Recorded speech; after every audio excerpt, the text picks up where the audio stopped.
It's time for the first and only installment of Memorable Minicamp Moments. You are Locked On Cardinals, your daily Arizona Cardinals podcast.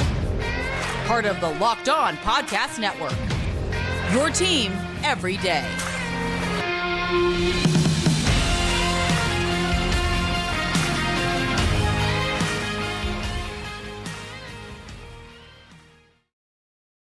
Locked On Cardinals, Alex Clancy here. Follow me on Twitter, Clancy's Corner. Follow the podcast at Locked On AZ Cards. Thank you for making Locked On Cardinals your first listen each and every day, free and available on all platforms. You know, rookie minicamp is something that the last couple seasons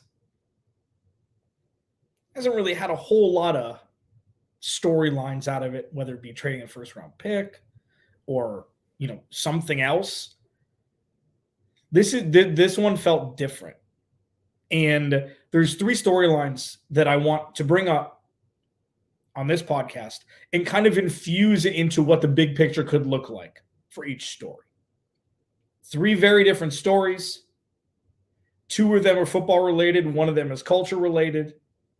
And it really starts to paint this picture of what the next 5 or 7, 10 years could look like for the Arizona Cardinals. And while this is speculative, while it's prognosticating, it's taking the information privy to me and us and formulating possible roadmaps that this information, when synthesized into on-the-field play, could lead to. And it's going to be fun. So saddle up, partner. This episode of Locked On Cardinals is brought to you by FanDuel Sportsbook, official sportsbook of the NFL. Make every moment more. Visit FanDuel.com/lockedon to get started. When it comes to the Arizona Cardinals,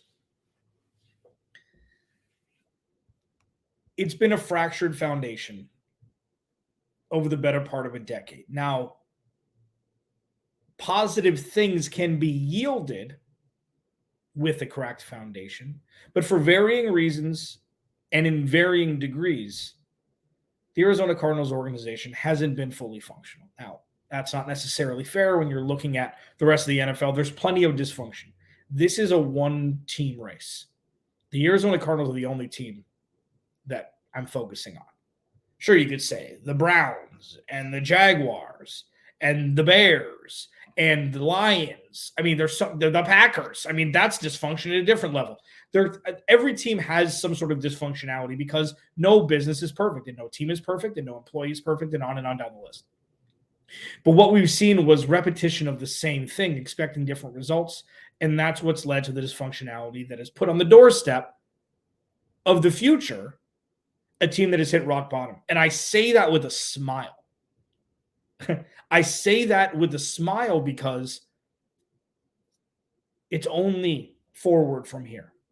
It's only infrastructure building from here. It's only tabula rasa, clean slate from here. It's only the Arizona Cardinals in name only from here. And starting with the draft, starting to see a little bit of a shift, whether it be the interviews from Monty Ossenfort and Jonathan Gannon, or lack thereof, or minicamp with the smiles coming out of minicamp from the rookie minicamp, from the rookies. Like, while it is different, it's easy. Well, it feels different. It's obvious. It's different. The former head coach and GM aren't here anymore. The Cardinals had a bevy of draft picks, more faces, more players that could be playing integral roles immediately. And there are three storylines that I want to discuss. And the first one is probably on the field the most important one. And while it's fun and it's sweet and it's, it's it's natural and it's heartening. It's to see a bromance budding with two newly drafted offensive linemen for the Arizona Cardinals who have the most important job, not, named quarterback, but to protect the quarterback. Because remember, if Kyler Murray isn't protected, none of this is going to work. With Paris Johnson Jr. and John Gaines II, seeing these guys lined up by themselves at the center and guard position,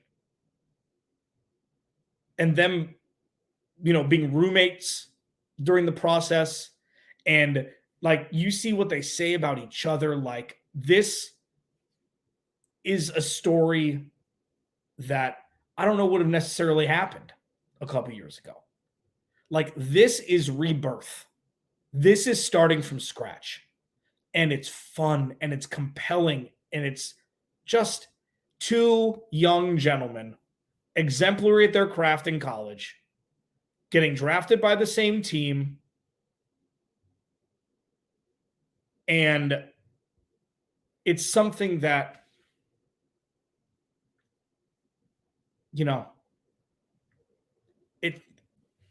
I don't know. Like, do you understand what I'm saying here? These aren't stories that usually come out of Arizona Cardinals camp, whether it be regular camp, because there's other things that are happening. So we can't really embrace this. Anybody who watches the Cardinals, embrace, like, we're seeing this from a different lens because this is so far out of the scope of what we witnessed over the last 5-7 years, with things being so in flux and so new and so dormant during free agency. And then you see the draft and it's this spectacle of movement and trades and positioning themselves for the future. It's like, what is going on here? It's hard to kind of crunch the numbers on. So a story like this, with the amount of potential impact tied to it, is fantastic. John Gaines played multiple positions at UCLA. Zach Charbonnet, the running back who got drafted by Seattle, I think in the 3rd or 4th round, paved the way for those running lanes. And John Gaines could be the center of the future for the Cardinals. You thought that about Mason Cole, but it's like, you can lean on the argument that it's different because it is. Steve Keim was terrible at player evaluation, especially offensive linemen. TJ Humphries, okay. He's been good. But if you have John Gaines and you have Paris Johnson Jr., who's probably going to play guard initially to start the season if Kelvin Beachum and DJ Humphries are healthy, unless he beats out one of them in camp, you're going to be looking at two rookies playing side by side in the most important position group not named quarterback on the team. And they're roommates and they're buds. Like, what if they're part of the offensive line together for the next decade? What if Luke Whippler was, the red herring in this? Or everybody said, oh, Luke Whippler played on the line with Paris Johnson Jr. at Ohio State. What if that was like a false front for what the Arizona Cardinals needed? And John Gaines, the 4th-round pick out of UCLA, was exactly what the Cardinals needed in an effort to build 2 out of 5 offensive linemen for the future as the Cardinals make this trajectory shift. I think it's awesome. Locked On Cardinals, your team every day. Thank you for making Locked On Cardinals your first listen. We're free and available wherever you get your podcast and on YouTube. The next story, not football related, but also impactful, especially when compared to the same sort of situation last offseason. It may be a stretch, but it's also not. I'll explain why. Next, Locked On Cardinals, your team every day. This episode of Locked On Cardinals is brought to you by FanDuel. Make a fast break to FanDuel during the NBA playoffs, because right now, new customers can get a no-sweat first bet up to $1,000. That's $1,000 back in bonus bets if your first bet doesn't win. Like, imagine having the Lakers or the Heat to win it all before the playoffs started, with both of them playing in the play-in. Imagine if you went to FanDuel and signed up with promo code Locked On 6 weeks ago, and you had the Heat and the Lakers at those long odds to win, just sit in that for a second. That's what FanDuel can provide, baby. And that's not even the half of it. Like, have you heard of the same game parlays? If you want to take a little cheese and parlay 4, 5, 6, 7 things from happening in the same game for a bigger payout, FanDuel has got you covered there also. There's no better place to bet all of the playoff action than America's #1 sportsbook. Visit FanDuel.com/lockedon and get a no-sweat first bet up to $1,000. That's FanDuel.com/lockedon. FanDuel, official sports betting partner of the NBA.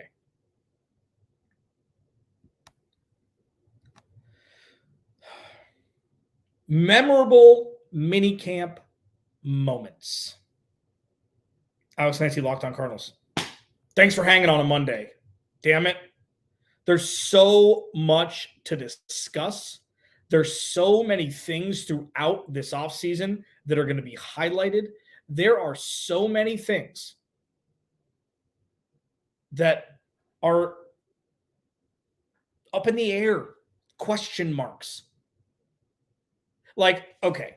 And you know what? I checked myself before doing this segment or before doing this podcast. I'm like, okay, there's like 7 different ways I can go with Monday. Sure, have to talk about minicamp. Do I do the whole show? Do I do just a segment? And like, well, where do you turn next? Like, I've just got a list of things that are up in the air. A list. And tomorrow on this cross tease, as it were, horizontal tease, everydayers tomorrow on the show, I'm going to talk more about what could happen with Budda Baker and without, DeAndre Hopkins and without, and talk really about how I think, here's bearing the lead, but how I think both of them are integral for the future of this team. I'll explain why. I know I've gotten some pushback with the DeAndre Hopkins mention and the Budda Baker mention, and I don't really understand it. So everydayers, check it out tomorrow. The second story out of minicamp that has nothing to do with football, this one, that I see as a culture shift. And it's small. It's nuanced. And maybe I'm making a bigger deal out of it than I should, but I still think it's important enough to mention. Kei'Trel Clark, okay? He's a rookie, 6th round pick, didn't go to minicamp. And why he wasn't at minicamp is the fun part. He didn't go to minicamp because he was attending his college graduation. He, before getting permission from Jonathan Gannon to miss the aforementioned rookie minicamp, was planning on trying to find a way to position himself to be able to go. And Jonathan Gannon just said, go. School's important. He wants all of his players to graduate. And listen, I know that this is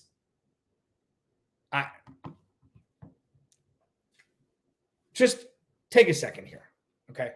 Well, obviously, that it's rookie minicamp. It's the first time, college graduation. You can go one of 2 ways. Well, he should have been at minicamp. So he's not a college athlete anymore. He's a professional athlete. He should be there with his team. Okay, stop that.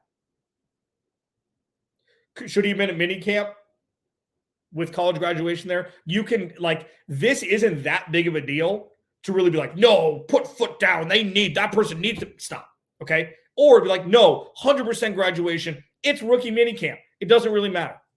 Let's take both of those absolutes out. What I'm seeing here is something like this builds trust. And it's not, a trust fall or, anything like that, or, I'll go to bat for that. It's a nice little gesture that new head coach Jonathan Gannon allowed for a college student. College is hard. Graduating from college is hard. And that should be celebrated. And while, again, nuanced, not on the field stuff, it's showing Jonathan Gannon cares. Jonathan Gannon wants what's best for his players. And Jonathan Gannon wants to build kind of a family here. And that's a lot to say just from one thing. Every step that isn't a step backward is a step forward for the Arizona Cardinals. And this is not a step backward, so it's a step forward. This, last time a player wasn't at camp, whether it be excused or otherwise, was Rodney Hudson when he had just had a baby. Mulling retirement, we found later. Cardinals got him back when he had unexcused mandatory minicamp absence. Just reminded me of it. It's like, well, you know, this is kind of a nicer little olive branch, you know, for somebody who's drafted in the 6th round and wanted to go to his college graduation. And I thought it was worth 4 or 5 minutes. You know, this isn't a huge story. It's not something that's going to be written in the history books. It's not something that anybody's probably going to remember after tomorrow. But at the time, like, Jonathan Gannon 100% could be like, no, you got to be there. Zoom in. You know, watch it. And if he did, be like, nope, this is how we're holding this. You are now an employee of the Arizona Cardinals. I'm sure they'll do some sort of graduation celebration for you later. Like, he could have done that. This is my way now. He's like, no, you got to go celebrate it. Little things. Anything that's not a step backwards is a step forward for the Arizona Cardinals, no matter how small. Locked On Cardinals, your team every day. And you know, those little things I love, man. It's how you build it. It's how you build a community. It's how you build a team. And while the Paris Johnson Jr. and John Gaines story is more impactful, so I talked about it first, this, I think, has necessary impact on the ecosystem, infrastructure, and culture Jonathan Gannon and Monty Osfort want to build here as the Cardinals hopefully transition away from the dysfunction that has marred this organization, at least over the last handful of seasons. There's one more, okay? And this is fun. It's going to be an exercise. And I think it needs to be discussed. Locked On Cardinals, your team every day. I'll hit it next.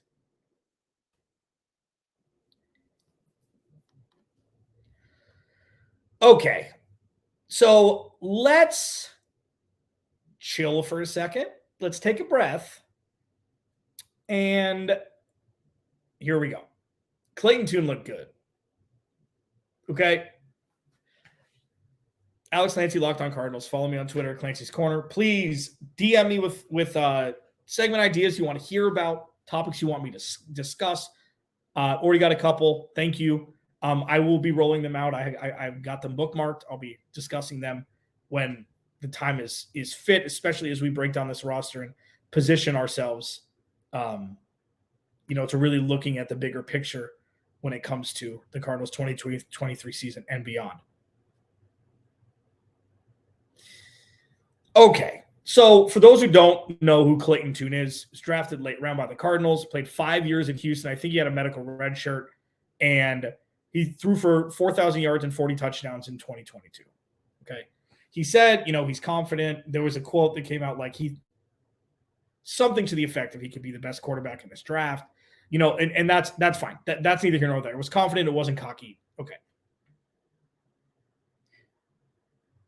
When you see players, and I know that it's rookie minicamp, there's no like it's not real football, quote unquote.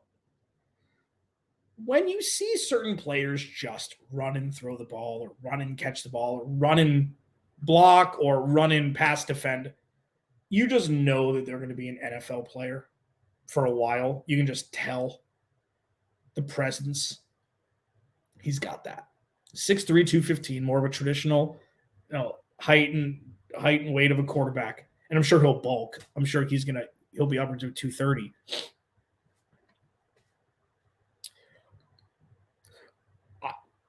I'm starting in week 1. Like, as you go through this process, okay, actual minicamp, actual OTAs, things like that, preseason, whatever. Trace McSorley had me fooled because Trace McSorley looks like an NFL quarterback when he runs. I mean, not runs, but when he's out of the pocket, the way he holds himself, just whenever that ball releases his hand, it's like, oh, that's why you're a backup. And, he showed flashes. He was one of the darlings of the preseason, as was Greg Dortch in 2022. But when you see Clayton Tune, you're like, this kid might be able to play. And I had Brad Spielberger on last week from Pro Football Focus. He loved the Clayton Tune pick. We barely touched on it because we only had 25 minutes to break down maybe, one of the best drafts the Cardinals have had in the last 20 years. But if this continues and it's either him or Colt McCoy or him or whoever the hell else, David Blau. And if Kyler Murray really, because Jonathan Gannon came out and said that he's a ways away still. Long way away from playing. Cardinals don't play for another 5 months. June, July, August, May, June, July, August. 5 months. Kyler's going to miss a chunk of time. I'm starting the kid. I don't think there's any redeeming quality by starting Colt McCoy or David Blau. I just don't. Like, zero redeeming qualities. Colt McCoy is fantastic for the quarterback room. He's fantastic for the locker room. He's going to be great for Clayton Tune and Kyler Murray. I'm not starting one of the veterans. I would assume that David, I don't see it. Like, Colt McCoy should retire a Cardinal. Like, he should not be a backup anywhere else. And I feel like that it's pretty serendipitous with the timing for both careers. He's past the point of actually being a starter anywhere by a couple years. And the Cardinals desperately need more adults in the quarterback room. Now, at least they have, doesn't matter. Colt McCoy is going to be an integral part of this team in some capacity. I mean, he could chase Daniel it for the next 3 years. And if you need him to come in with an injury because, for 2 quarters, a game, fine. There's no reason why he should be starting. And you drafted a guy like Clayton Tune, who's having success in college from a Houston. I mean, Case Keenum shattered records in college for passing yards at Houston. And it's obviously not a direct correlative between college success and pro success. But from what I've seen from Clayton Tune so far, I'm rolling him out. I'm rolling him out week 1. If it's a tie goes to the runner situation between him and Colt McCoy, start the kid. What do you have to lose? I'm going to dive deeper into Budda Baker and DeAndre Hopkins tomorrow. I feel like it's time to do a litmus test for that as we're a couple weeks away from that June 1st magical date. Just kind of do a pulse check on 2 of the best players to ever wear an Arizona Cardinals uniform. I feel like we need to discuss how the Cardinals should keep them, and if they don't, what they should get in return for both of them. Alex Clancy, Locked On Cardinals. I'll talk to you tomorrow.